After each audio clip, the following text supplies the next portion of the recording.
ನಾನು ಪ್ರತಿ ಶನಿವಾರ, 2ನೇ ಶನಿವಾರ ಹಾಗೂ 4ನೇ ಶನಿವಾರ ಕನಕಪುರಕ್ಕೆ ಬಂದು ಭೇಟಿ ಮಾಡ್ತೀನಿ. ನಮ್ಮ ಮಾಗಡಿಯವರಿರ್ಬೋದು, ರಾಮನಗರ, ಚನ್ನಪಟ್ಟಣ, ಕನಕಪುರ, ಇಷ್ಟು ಮಾರವಳ್ಳಿ, ಇಷ್ಟು ಜನ ಕೂಡ ನಮ್ಮ ಕಾರ್ಯಕರ್ತರಿರ್ಬೋದು, ಮತದಾರರಿರ್ಬೋದು, ಯಾವುದೇ ಸಮಸ್ಯೆ ಇದ್ರೂ ಕೂಡ ಬೆಂಗಳೂರು ಬರೋದು ಬಂದರೆ ನಿಮಗೆ ಭೇಟಿ ಮಾಡಲಿಕ್ಕೆ ಭಾಳ ಕಷ್ಟ ಆಗ್ತದೆ. ಮೀಟಿಂಗ್ಗಳು, ವಿಧಾನಸೌಧ, ಪ್ರವಾಸ ಇದೆಲ್ಲ ಕೂಡ ಇರ್ತದೆ. ಅದಕ್ಕೆ 2 ದಿನ ಎಲ್ಲ ನಮ್ಮ ಅಧಿಕಾರಿಗಳಿಗೂ ಇದಕ್ಕೆ ಹೇಳ್ತೀನಿ ಇಲ್ಲೇ. ಸೊ ಅದಕ್ಕೆ ಯಾರೇ ಬಂದು ಭೇಟಿ ಮಾಡ್ಬೋದು ಅಂತೇಳಿ ಮೊನ್ನೆ ತೀರ್ಮಾನ ಮಾಡಿದ್ದೆ. ಸೊ ಆ ಪ್ರಕಾರ ಶುರು ಮಾಡಿದ್ದೀನಿ.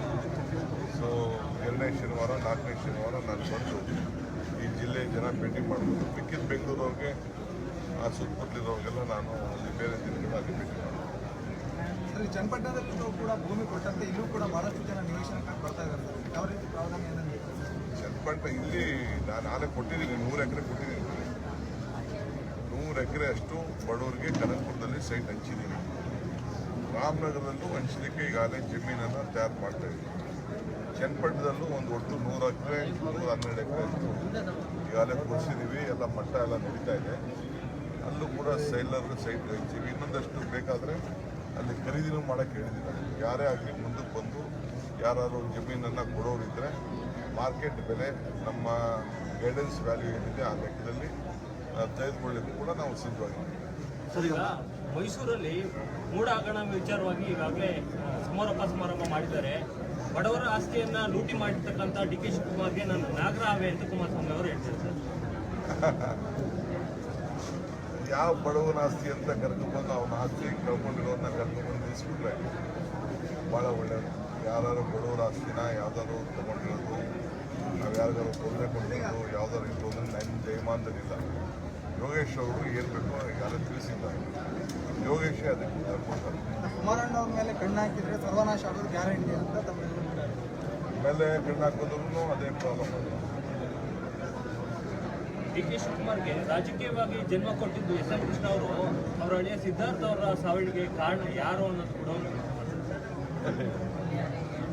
ಆಸ್ಪತ್ರೆ ಸೇರಿಸೋಣ. ಆಸ್ಪತ್ರೆಗೆ ಕುಮಾರಸ್ವಾಮಿಗೆ ಮೆಂಟಲ್ ಆಸ್ಪತ್ರೆಗೆ ಸೇರಿಸೋಣ. ಅವ್ರ ತಂದೆ ಮೇಲೆ 85ರಲ್ಲಿ ಅಸೆಂಬ್ಲಿ ನಿಂತಿದ್ದೀವಿ. ಬಂಗಾರಪ್ಪನವ್ರ ಸಂಪುಟದಲ್ಲಿ ಮಂತ್ರಿಯಾಗಿದ್ದರು. ನಂದು ಎಸ್.ಎಂ. ಕೃಷ್ಣ ಸಂಬಂಧ ಏನು ಅಂತ ಅವ್ರಿಗೇನು ಒಬ್ಬ ಏನೋ ಮೆಂಟ್ಲಾಗಿದ್ದಾರೆ.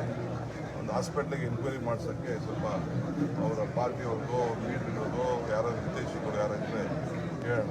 ರಾಜಕೀಯ ಬರೋಕ್ಕಿಂತ ಮುಂಚೆ ತಮಗೆ ಆಸ್ತಿ ಇರಲಿಲ್ಲ. ರಾಜಕೀಯ ಬಂದ ಮೇಲೆ ತಮಗೆಲ್ಲ ಆಸ್ತಿ ಬಂದರು. ತಂದೆಯವರು ಇಂಜಿನಿಯರ್ ಆಗಿದ್ದರು. ಹಾಗಾಗಿ ನಮ್ಮ ತಂದೆಯವರು ಏನಾಗಿದ್ರು ಅನ್ನೋ ಪ್ರಶ್ನೆ ಕೇಳ್ತಾರೆ. ನಾವು ಹೊಲ ಉಳ್ಕೊಂಡಿದ್ದವಪ್ಪ, ಬಡವರು ನಾವು. ಸುಮ್ಮನೆ ಸಣ್ಣ ಪಣ್ಣ ಒಂದು 50-3 ಎಕರೆ ಜಮೀನಿತ್ತು. ಬಡವರು ನಾವಪ್ಪ. ಒಂದು ತಿಳ್ಕೊಳ್ಳಿ, FPS ಸ್ಕೂಲಲ್ಲಿ ಓದೋಣ, ವಿದ್ಯಾಭ್ಯಾಸ ಮಾಡಬೇಕು.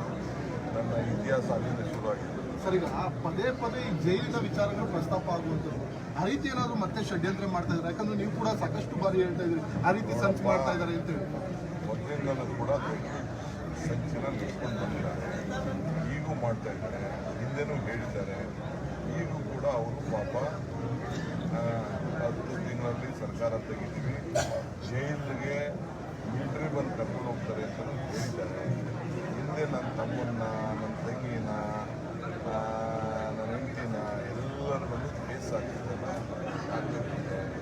ನನ್ನ ಮೇಲೂ ಕೇಸ್ ಹಾಕಿದ್ದೆಲ್ಲ ಆಗಬೇಕಿದೆ. ಎಲ್ಲ ನಾನು ಮಾಡಿಬಿಟ್ಟು ನಮ್ಮ ಪಕ್ಷ ಹೇಳ್ತು ಅಂತ ಮಾತಾಡ್ತಾ ಇದ್ದಾರೆ. ಅದಕ್ಕೆ ಉತ್ತರ ಕೊಡಬೇಕು. ನಾನು ತಾಳ್ಮೆಯಿಂದ ಇದ್ದೆ. ಅದಕ್ಕೆಲ್ಲದಕ್ಕೂ ಒಂದು ಲಿಮಿಟೇಷನ್ ಇದೆ. ಸರ್, ಇವತ್ತು ನೀವು ನಿನ್ನೆ ಮಾತಾಡ್ತಾ ಹೇಳ್ತೀವಿ ಸಿದ್ದರಾಮಯ್ಯನಿಗೆ ನಾನು ಬಂಡೇರಿ ತೀರ್ತೀನಿ ಅಂತ. ಇದೇ ಕುಮಾರಸ್ವಾಮಿ ಇವತ್ತು ಹೇಳ್ತಾರೆ. ನನಗೂ ಇದೇ ಮಾತನ್ನ ಹೇಳಿ ಹೇಳಿ ನನಗೂ ಮೋಸವನ್ನು ಮಾಡಿದ್ರು, ತಲೆನಲ್ಲಿ ಬಂಡೆ ತಾಕೋದು ಅಂತ ಹೇಳಿ. ಅದು ಏನು ಬಂಡೆ ಅಂತ ಹೇಳ್ಬೇಕಲ್ಲ. ಶಾರ್ಜತ್ರ ಪಾರ್ಟಿ MLA-ಗಳಿದ್ದಾರೆ, ಅವ್ರ ಜೊತೆ ಇದ್ದವ್ರು ಹೇಳ್ಬೇಕಲ್ಲ. ಬೆಳಗ್ಗೆ ಸ್ವಲ್ಪ ನೀವು ಮಾತುಗಳೆಲ್ಲ ಕೇಳುತ್ತೆ ಬೆಟ್ರ್. ಅವ್ರಿಗೆ ಹಾಸ್ಪಿಟಲಲ್ಲಿ ಟ್ರೀಟ್ಮೆಂಟ್ ಕೊಡ್ಸೋದು ಬೆಟ್ರ್. ಸರ್ ನೀವು ಬಿಚ್ಚಿಡ್ತೀನಿ ಅಂತೀರಿ ಸರ್. ಕುಮಾರಸ್ವಾಮಿ ಅವರು ಕೂಡ ಇವತ್ತು ನನ್ನ ಹತ್ರ ಸಾಕಷ್ಟು ದಾಖಲೆ ಇದೆ, ನಾನು ಬಿಚ್ಚಿಡ್ತೀನಿ ಅಂತ ಹೇಳ್ತಾರೆ. ಲೇಟ್ ಮಾಡಬೇಡ ಅಂತ ಸರ್, ವಿಪಕ್ಷದವರು ಪ್ರಶ್ನೆ ಮಾಡಿದ್ರೆ ಅಸೆಂಬ್ಲಿಯಿಂದ ಕದ್ದು ಓಡೋಗ್ತಾರೆ ರಣಹೇಡಿ ಸಿಎಂ ಅಂತ ಹೇಳ್ತಾರೆ ಸರ್. ಇದು ನಿಜ ಅಂತ. ಈಗ CM ರಣ ಹೇಳಿನೋ ಯಾರು ರಣ ಹೇಳಿನೋ ಅಂತ ಅಂದ್ಬಿಟ್ಟು ಅಸೆಂಬ್ಲಿಲಿ ಬಂದು ಮಾತಾಡೋದು